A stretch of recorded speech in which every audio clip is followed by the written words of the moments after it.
कुंवर रतनजीत प्रताप नारायण सिंह। श्री कुंवर रतनजीत प्रताप नारायण सिंह।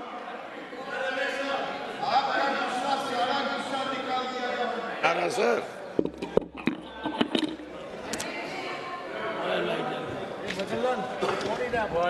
मैं उपसभापति महोदय, मैं आपको धन्यवाद देता हूं कि उत्तर प्रदेश के पूर्वांचल के एक किसान को आपने आज एक मौका दिया कृषि पर बोलने का। आज मैं, और मुझे बड़ा गर्व है कि आज भी मैं किसानी करता हूं और खुद खेती करता हूं। बाकी जैसे लोगों के लिए खेत भले हो सकता है पर खेत पे नहीं जाते हैं। मैं जब भी पडरौना में रहता हूं तो अपने खेत पे जरूर जाता हूं और रोजाना मेरा परिवार का व्यक्ति कोई खेती करवाता है।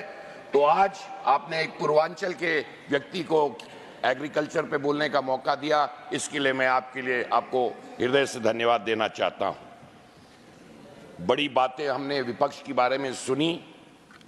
मैं सिर्फ कुछ चंद बातें, क्योंकि आंकड़े जो मदन राठौड़ जी ने दिए हैं मुंह बंद करने के लिए वो बहुत है, तो उससे ले ज्यादा आंकड़ों के सामने मैं ज्यादा कहना नहीं चाहता हूं। पर मैं समझना चाहता हूं और आपको बताना चाहता हूं कि तीसरे बार हारने के बाद अब हम 3-4 चीजों की ही बात विपक्ष से सुनते हैं। और जैसे तीसरे बार नरेंद्र मोदी जी की सरकार बनी है तो अब इनको अन्नदाता भी याद आता है, क्योंकि अन्नदाताओं ने ही इनको 3 बार विपक्ष में रखा है। आज पिछड़ों की बात इनको याद आती है, इनको याद आती है एमएसपी की बात याद आती है।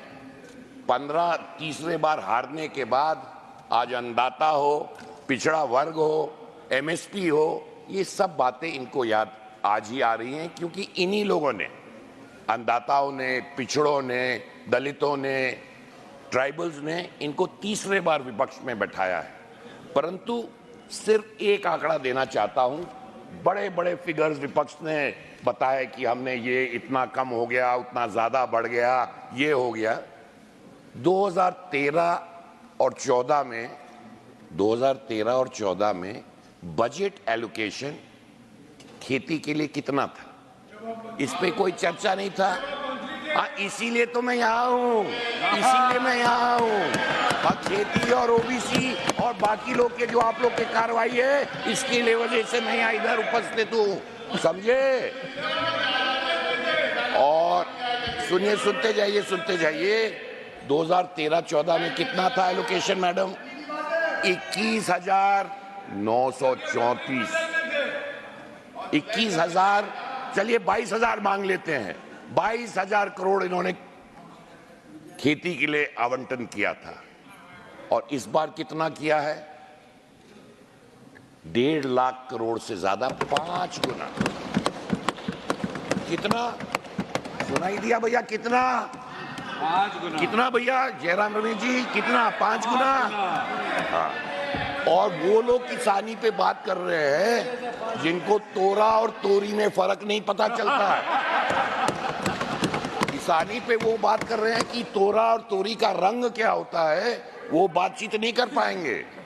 और मैं एक हरियाणा के नेता कह रहे थे कि भाई एमएसपी का क्या हुआ, हमारे सरकार ने सिर्फ 23% गेहूं खरीदा। अरे भैया, इनको अगर गेहूं की खेती करते तो जो सबसे गरीब किसान भी होता है, गेहूं बोता है, तो साल भर के लिए अपना गेहूं पूरे साल के लिए रख लेता है घेली में। अब इनको गेहूं कभी बोए हो तब तो जाने, तो सारा एमएसपी कैसे दे देंगे? अरे ये छोटा किसान हो, बड़ा किसान हो, अरे भाई जो किसान है चौधरी साहब, खेती करते हैं तो कुछ घरवा पे रखल जाला ना गेहूं धनवा, या सारा एमएसपी में बटा जाला? कमाल बा कि कैसे एमएसपी में 23% उठाया, उतना नहीं उठाया। मैं तो पूर्वांचल से आता हूं, गन्ना किसान खुद हूं। आज जब से केंद्र और प्रदेश में, हाँ भाई, मेरे पिताजी थे राजा, अब कोई राजा नहीं है, आप अपने को राजा बनाते रहो। सर, मैं आपको साफ तौर से बताना चाहता हूं, ये भ्रम की राजनीति करना चाहते हैं। अरे इनको भारतीय जनता पार्टी से नफरत हो सकती है, हो, बहुत अच्छी चीज है, इनको नफरत है।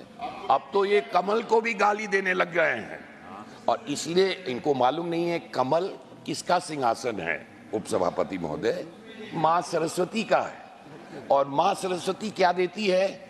सद्बुद्धि और ज्ञान। उसकी कमी रहेगी, इसके कमी की वजह से आज ये बात नहीं कर पाते हैं कि सद्बुद्धि वाली बात नहीं करेंगे। भ्रम के कारण और अन्नदाताओं को और किसानों को, आज गन्ना किसान अगर कुशीनगर में अगर वक्त पे गन्ना गिराता है, सही मूल्य मिलता है और 15 दिन के अंदर पेमेंट किसान को, गन्ना किसान को मिलता है, उसके बारे में नहीं चर्चा करेंगे।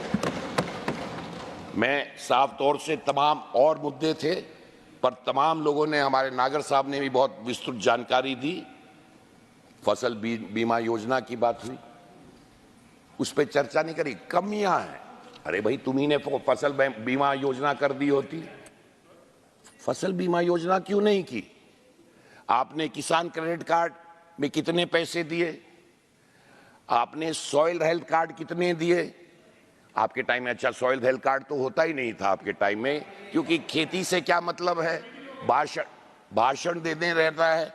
आज 23 लाख से ज्यादा लोगों के पास सॉइल हेल्थ कार्ड है और किसान सम्मान निधि के बारे में तो इन्होंने चर्चा ही नहीं की। ये अच्छा कार्यक्रम है, खराब कार्यक्रम है? विपक्ष ने इस पे कोई चर्चा नहीं की। 11 करोड़ किसानों को आज 3.20 लाख से ज्यादा किसानों को पैसे मिल रहे हैं। उसके बारे में क्या अच्छा कार्यक्रम है, खराब? ये कौन सी कार्यक्रम है? इस पे कोई चर्चा नहीं है, क्योंकि इनको किसानों से मतलब नहीं।